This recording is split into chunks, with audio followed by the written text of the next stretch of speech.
Lilian had barely lifted her fork when her mother set her glass down with a deliberate click. "Leave your keys," Margaret said flatly. "Pack your bags and get out." The room went silent. Lilian looked from her mother to her father, expecting someone to laugh or explain the cruel joke. Harold kept his eyes on his plate, cutting another piece of chicken as if nothing unusual had been said. "Dad?" He didn't answer.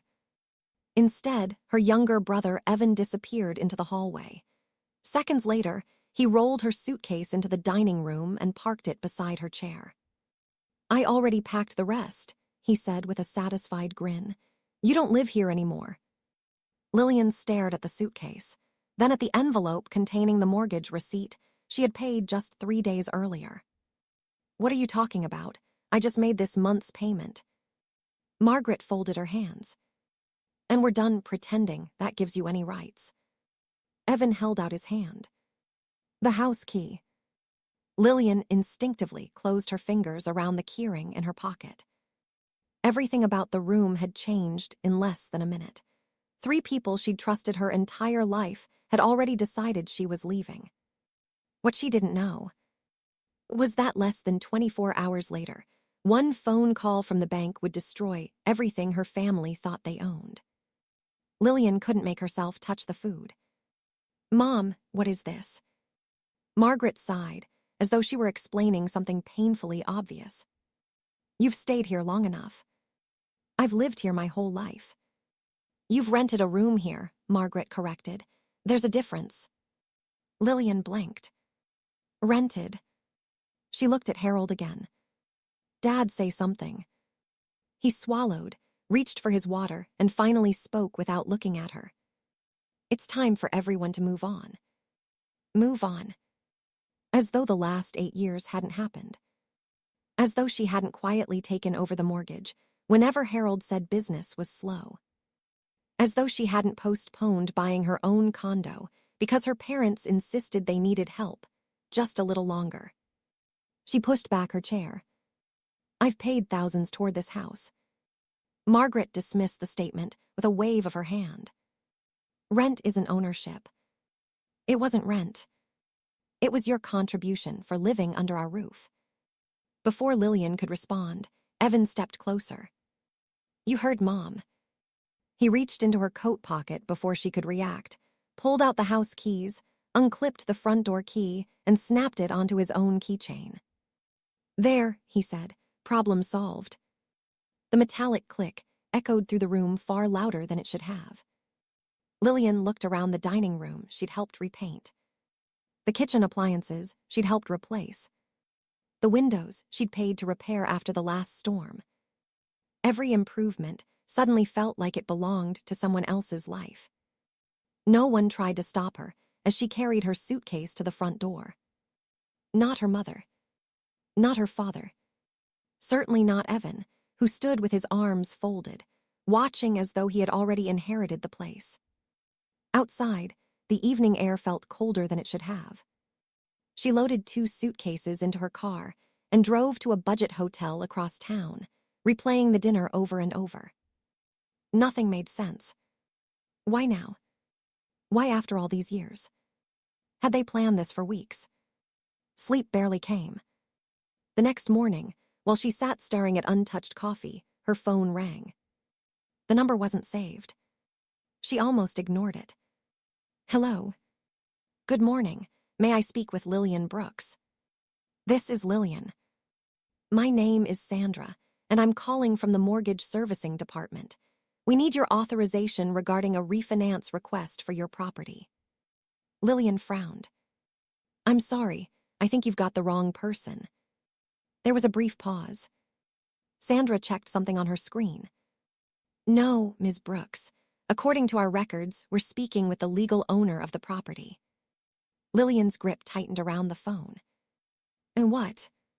Lilian sat frozen on the edge of the hotel bed. "I'm sorry," she said slowly. "There has to be some mistake. The house belongs to my parents." On the other end of the line, the bank representative remained polite. "Can I verify your identity before we continue?" Lilian answered each question automatically. Full legal name: Lilian Marie Brooks. Date of birth: she provided it. Current mailing address: she hesitated before giving the address of the house she had been thrown out of less than 24 hours earlier. The representative typed for several seconds. Thank you, Ms. Brooks. Your identity has been verified. Lilian forced a nervous laugh. So, whose file am I looking at? Yours. Silence filled the room. Sandra continued carefully. We've received a refinance application for the property. Because you are listed as both the borrower and legal owner, we cannot process any changes without your written authorization. Lilian shook her head, even though no one could see her. No, you don't understand. I understand what appears in our records. My parents own that house. Our records indicate otherwise. Lilian ended the call only after Sandra encouraged her to visit a branch, if she believed there had been an administrative error. She stared at the dark phone screen. Then she opened her laptop. At first, she expected to prove the bank wrong. Instead, every document she pulled from her digital files made her more uneasy. Mortgage payment confirmations, annual escrow statements, insurance renewals. She had always handled them because Harold claimed paperwork overwhelmed him. She had never actually read the names printed at the top. This time she did. Borrower: Lilian Brooks. She opened another statement. The same name. Another. Again. Her breathing became shallow. No. She dug through years of archived emails. Each notification thanked **** for making the monthly payment. Each tax document referenced her mortgage account. How had she never noticed? Because she never looked beyond the payment amount. She had trusted her father. A memory surfaced that she hadn't thought about in years. Harold had walked into the kitchen, carrying a thick stack of documents. I need you to sign a few refinance papers, he'd said. What are they? Nothing exciting. The bank says it's easier if we streamline the paperwork. She remembered laughing. You know, I don't read financial documents after work.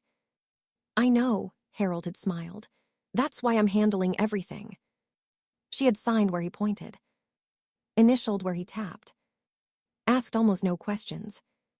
When she teased him about the mountain of signatures, he'd chuckled. Welcome to banking. At the time, she hadn't thought twice. Now every signature felt heavier.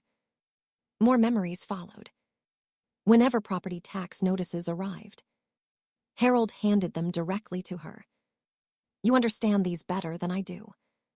When insurance renewals came, Margaret would remind her. Don't forget to call the insurance company. Whenever repairs were needed. Lilian, can you pay the contractor first? We'll reimburse you next month. The reimbursement rarely came. She had assumed she was helping keep the family afloat.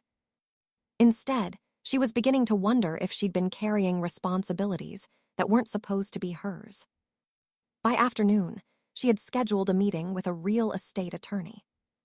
She arrived carrying a folder so thick she could barely close it. Attorney Rebecca Collins listened without interrupting. So your parents removed you from the home yesterday? Yes. They insist you have no ownership. Exactly. And this morning, the bank called you the legal owner. Which is impossible. Rebecca nodded. Let's not assume anything. She reviewed the mortgage statements one by one. Then she requested the official county property records. They'll tell us who legally owns the property, she explained. Lilian sat quietly while Rebecca logged into the county database. A few moments later, the documents appeared on the screen. Rebecca stopped scrolling. She leaned closer. Read the page again. Then printed the records without saying a word. Lilian watched her expression change from professional curiosity to genuine disbelief. Finally, Rebecca looked up. Lilian. She slid the freshly printed documents across the desk. I think your parents have been hiding something from everyone. Lilian left Rebecca Collins' office with a neat folder tucked under her arm. Inside were certified copies of the county property records. She had read the first page at least 6 times on the drive over. The owner's name never changed. Lilian Marie Brooks.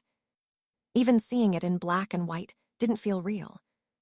Rebecca had given her one piece of advice before she left. Don't argue, don't threaten, just take the documents with you. If they deny everything, let the records speak. Lilian nodded. I just want answers. She pulled into the familiar driveway just after noon. Her father's truck was there. Evan's car sat beside it. For a moment, she simply looked at the house. The flower beds she'd planted. The porch swing she'd assembled one Mother's Day. The roof she'd helped pay to replace after a storm. Yesterday, she'd believed she was looking at the home she'd lost. Today, she wasn't sure whose home it really was. She walked to the front door and knocked. Margaret answered almost immediately. Her expression hardened.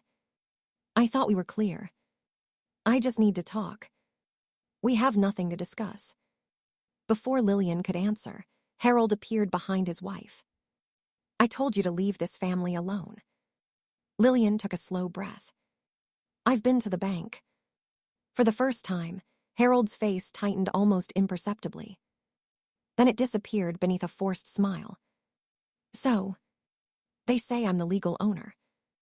Margaret laughed. What ridiculous nonsense. Harold folded his arms. Banks make mistakes. I brought documents. We're not interested. Margaret started to close the door. Lilian gently held up the folder. Please, just look. The raised voices attracted attention. Across the street, Mrs. Jenkins stopped watering her flowers. A teenage boy walking his dog slowed down. Another neighbor stepped onto his porch. Within minutes, several people were quietly watching. Margaret noticed them first. She immediately raised her voice. She's trying to steal our house. Heads turned. Evan rushed into the doorway. There she is, he announced loudly. The daughter who couldn't wait to throw her own parents out. Lilian stared at him. I've never said that. You don't have to. He pointed toward the folder. She's making fake paperwork. Lilian opened it carefully. They're certified county records. Evan laughed. You can print anything these days. Harold nodded toward the sidewalk. Everyone here knows this has always been my house. Mrs. Jenkins frowned but remained silent. Lilian unfolded the first page. It lists the legal owner. Harold didn't even glance at it. I don't care what piece of paper you're waving around. You should. No. Margaret stepped onto the porch. You've embarrassed us enough. I'm asking you to read one page. We're done talking. Harold pulled out his phone. If you don't leave, I'll call the police. Lilian didn't move. You can. He immediately dialed. Yes, he said into the phone. My daughter is trespassing and refusing to leave. Lilian lowered her eyes. Trespassing. The word hit harder than she expected. Yesterday she'd been told to leave. Today she was supposedly trespassing at the place she'd called home for years. 2 patrol officers arrived about 15 minutes later. One officer separated Lilian from her family, while the other spoke with Harold. What seems to be the issue? The first officer asked. Lilian handed over the folder. I was removed from this house yesterday. Today I discovered these records. The officer reviewed the first page carefully. He looked back at Lilian. Where did you obtain these? From the county recorder's office through my attorney. He nodded and walked over to his partner. Both officers quietly examined every document. Harold grew impatient. This is absurd. One officer turned toward him. Sir, these appear to be official property records. They're wrong. We're not qualified to determine ownership. the officer replied calmly. "This is a civil matter." Harold smirked. "Exactly." The officer continued. However, everyone fell silent. "The documents currently identify Ms. Lilian Brooks as the legal owner of the property." The entire street seemed to stop breathing. Mrs. Jenkins lowered her watering hose. The teenage boy exchanged confused looks with another neighbor. Even Evan's confident smile disappeared. "What?" he blurted. Margaret turned sharply toward Harold. "Harold?" He refused to look at her. Lilian watched her mother's face change. Confusion replaced certainty. "You told me everything was in your name," Margaret whispered. Harold answered too quickly. "It is." The officer calmly held up the documents. "According to the county records we're viewing today, it is not." Margaret stared at her husband. "You never mentioned this." "I didn't have to." Lilian heard that sentence more clearly than anything else said all afternoon. Margaret looked genuinely stunned. For the first time, Lilian wondered if her mother had believed Harold's story all these years. Then the second officer addressed Lilian. "Ms. Brooks, while reviewing these records, another issue came to our attention." "What issue?" "The bank contacted us earlier requesting confirmation regarding a pending refinance application." Lilian frowned. "I don't know anything about a refinance." The officer nodded. "The application names your brother, Evan Brooks, as the intended borrower after closing." Evan's head snapped toward Harold. "Dad." Harold remained silent. The officer continued. "But the refinance cannot legally proceed." "Why not?" Margaret asked. "Because the legal owner's authorization is required." Every eye turned toward Lilian. "I never signed anything," she said quietly. The officer nodded. "Which means the application cannot move forward." He handed the folder back to Lilian. "My advice to everyone is simple." He looked directly at Harold. "Do not change locks." Then at Evan. "Do not remove property." Finally at Lilian. "Until ownership is resolved through the proper legal process, no one should take any action that escalates this dispute." Without another word, Harold grabbed Margaret's arm. Inside. He shoved the front door open. Evan followed, looking pale. The door slammed so hard the windows rattled. Lilian hadn't even reached her car when her phone rang again. The caller ID displayed the bank's number. She answered. Sandra's voice sounded far more serious than it had the day before. "Ms. Brooks." She paused. "We've frozen the entire refinancing process." Lilian stopped beside her car, the certified property records still tucked under one arm. "The refinance has been frozen?" she asked. "Immediately," Sandra replied. "Once questions arose regarding ownership authorization, we were required to suspend the application." Lilian looked back at the house. The curtains in the living room shifted. Someone inside was watching her. "What happens now?" "Our legal compliance department will review the application. We may also request additional documentation from all parties involved." Sandra paused. "There are several inconsistencies that must be resolved before anything can move forward." After thanking her, Lilian ended the call. For the first time since being thrown out, the balance of power had shifted. Not because she had argued louder. Because paperwork was beginning to speak louder than anyone in her family. The next morning, Lilian met Rebecca Collins again. Rebecca had already received additional documents from the bank and the county recorder's office. She spread several files across the conference table. "Yesterday answered one question," Rebecca said. "But today we're answering the bigger one." Lilian sat down. "How did this happen?" Rebecca opened the oldest file. "It started 8 years ago." She slid a loan application across the table. "Your father applied to refinance the house." Lilian recognized Harold's signature. What happened? He was denied. Denied. Rebecca nodded. His credit history had deteriorated significantly. The lender wouldn't approve the refinance under his name. Lilian leaned closer. So what changed? Rebecca reached for another document. You. Rebecca carefully arranged the paperwork in chronological order. The lender advised that the refinance could proceed if someone with stronger income, stronger credit, and lower debt assumed the loan. Lilian stared at the page. I fit those requirements. You did. Rebecca pointed to another signed agreement. To complete the refinance, ownership of the property was transferred into your name. Lilian blinked. I thought I was only helping with financing.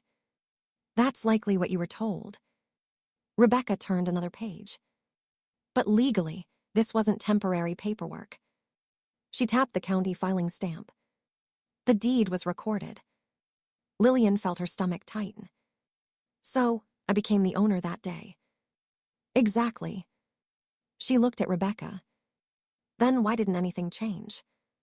Because your father continued behaving as though nothing had changed. Memory after memory suddenly made sense. Whenever mortgage statements arrived, they came to her. Whenever insurance renewals were due, she handled them. Whenever taxes needed paying, Harold always said, "Can you take care of it this time?" She had assumed she was helping the family survive. Instead, every payment she made was being applied to a mortgage she legally owed on property she legally owned. Rebecca folded her hands. There's something else. Lilian nodded. What? The documents contain no evidence that ownership was ever transferred back. So all these years, you remained the sole legal owner. Lilian sat in stunned silence. Rebecca continued. Your father appears to have believed he could simply deal with the ownership later. But he never did. No. And now he tried refinancing again. Rebecca nodded, this time nomming Evan. She slid another document across the table. The application identifies Evan as the future borrower after closing. Lilian looked at the signatures. I've never seen this. You weren't supposed to. Rebecca sighed. Unfortunately for them, banks don't process ownership transfers based on assumptions. They verify legal ownership. Exactly. Later that afternoon, another update arrived. The bank's compliance department had begun a formal review of the refinance application. According to Sandra, several documents submitted with the application conflicted with the county ownership records. The discrepancies required immediate investigation. No closing could occur. No funds would be released. The entire transaction was effectively on hold. Inside the Brooks home, the consequences became immediate. Without the refinance proceeds, overdue debts couldn't be paid as planned. Bills that Harold had expected to consolidate remained outstanding. Creditors continued calling. The financial solution he'd been counting on had vanished overnight. Word spread quickly through the extended family. An aunt who had criticized Lilian for abandoning her parents called to ask what had actually happened. So, the house is really yours. I didn't know either, Lilian answered honestly. I only found out because the bank called. One relative after another reached the same conclusion. The story Harold had told everyone no longer matched the documents. Questions replaced assumptions. Sympathy quietly shifted toward Lilian. The biggest shock came from Margaret. She requested to meet Lilian at a nearby coffee shop. When she arrived, she looked exhausted. I need to ask you something. Lilian nodded. Go ahead. Margaret's hands trembled around her coffee cup. Did you know? Know what? That the house was legally yours. Lilian shook her head. I found out yesterday. Margaret looked down. I didn't know either. The admission hung between them. You mean Dad never told you? She slowly shook her head. He always said the refinance was routine. Margaret closed her eyes. I believed him. Lilian searched her mother's face. For the first time, she didn't see someone defending Harold. She saw someone realizing she had been deceived too. I'm sorry for throwing you out, Margaret whispered. But I honestly believed your father still owned the house. Before Lilian could respond, her phone vibrated. It was Rebecca. I've received the certified records from the county, she said. They're complete. Lilian stood. What do they show? Rebecca's voice was calm and certain. They settle everything. Lilian drove straight to Rebecca Collins' office. The certified county records were waiting on the conference table, each page stamped, dated, and authenticated. Rebecca slid the file toward her. I wanted you to see these before anyone else. Lilian opened the folder. The first page confirmed what the bank's records had suggested. The second page removed any remaining doubt. Every recorded filing traced back to the refinance 8 years earlier. Rebecca pointed to the chain of documents. When your father's refinance application was denied because of his credit history, the lender required a different borrower. She turned another page. That borrower was you. Lilian silently followed each signature. Harold's. Her own. The lender's. The county recorder's certification. There was nothing temporary about this, Rebecca said. To secure the loan, ownership was transferred into your name. That transfer was legally recorded. Lilian looked up. And it stayed that way. Rebecca nodded. Exactly. She turned to the final page. There is no deed transferring ownership back to your father. None was ever filed. So I've been the legal owner. For the past 8 years. The truth settled over Lilian with unexpected clarity. Every mortgage payment she had made. Every insurance premium. Every property tax bill. She hadn't been helping her parents maintain their home. She had been paying for her own asterisk. Rebecca continued. Your father seems to have assumed he could transfer everything back later. But he never did. No. And when he tried refinancing again, he ran into the one safeguard that couldn't be ignored. Rebecca tapped the bank's correspondence. A lender cannot refinance property without the legal owner's authorization. Lilian let out a slow breath. So when they called me, they weren't making a mistake. They were following the law. Rebecca smiled gently. The phone call exposed what years of family conversations had hidden. That afternoon, Lilian returned to the house one final time. Not to argue. Not to celebrate. To finish what the documents had already settled. Margaret opened the door before Lilian knocked. Her eyes were red from crying. I know why you're here. Lilian nodded. We need to talk. Harold remained in the living room. His confidence from only a few days earlier had disappeared. Rebecca's certified copies rested on the coffee table. Lilian placed the county records beside them. No opinions, she said quietly. No accusations. She opened the file. Just facts. Harold looked at the documents, but said nothing. Rebecca had already explained every page to him over the phone. There was nothing left to dispute. Lilian spoke calmly. You transferred the house into my name, so the bank would approve the refinance. Harold remained silent. You never transferred it back. Silence. You kept asking me to pay the mortgage.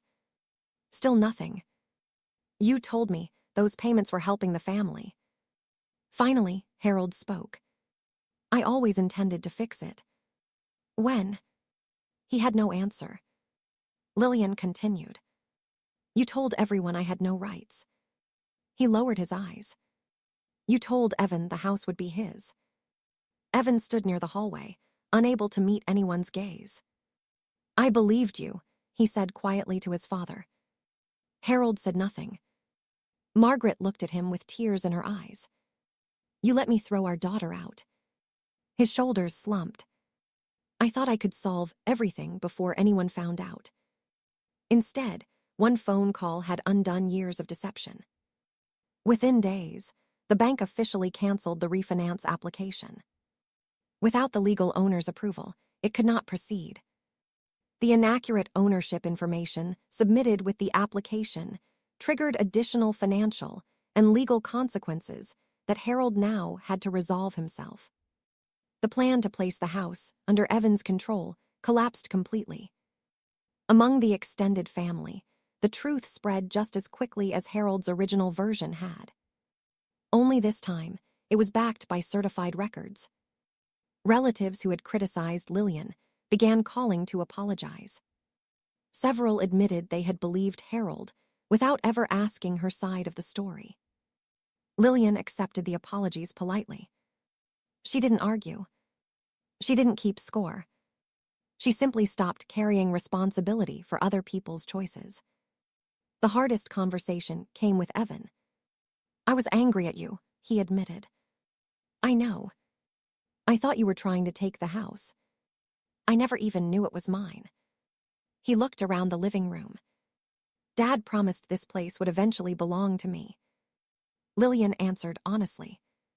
He promised something he no longer owned. Evan nodded slowly. For the first time, his frustration wasn't directed at his sister. It was directed at the lie he'd been raised to believe. A few weeks later, he found an apartment of his own and moved out. Margaret asked if they could rebuild their relationship. Lilian didn't answer immediately. Trust wasn't restored by a single apology. But neither was it impossible. I need time, she finally said. Margaret nodded. I understand. It was the first honest conversation they had shared in years. Lilian made one decision that surprised everyone. She did not immediately force her parents out. Instead, she gave them reasonable written notice and enough time to arrange new housing. Rebecca had reminded her that exercising her legal rights didn't require abandoning her values. Lilian agreed.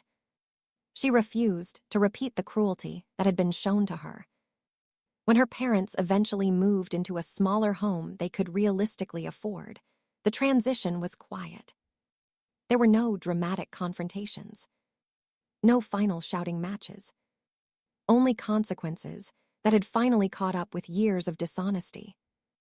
Months later, the house looked different. Fresh paint covered the walls.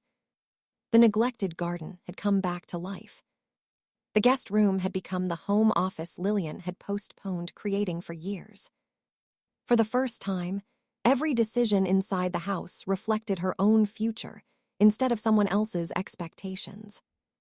She no longer apologized for protecting what was hers. She no longer confused sacrifice with love. She no longer believed that loyalty meant accepting manipulation. Standing on the front porch one evening, she looked at the front door where she had once been ordered to leave. This time, she unlocked it with her own key. Not because someone gave her permission, because it had always belonged there. The night her parents told Lilian to leave her own home was the very night they unknowingly surrendered it forever.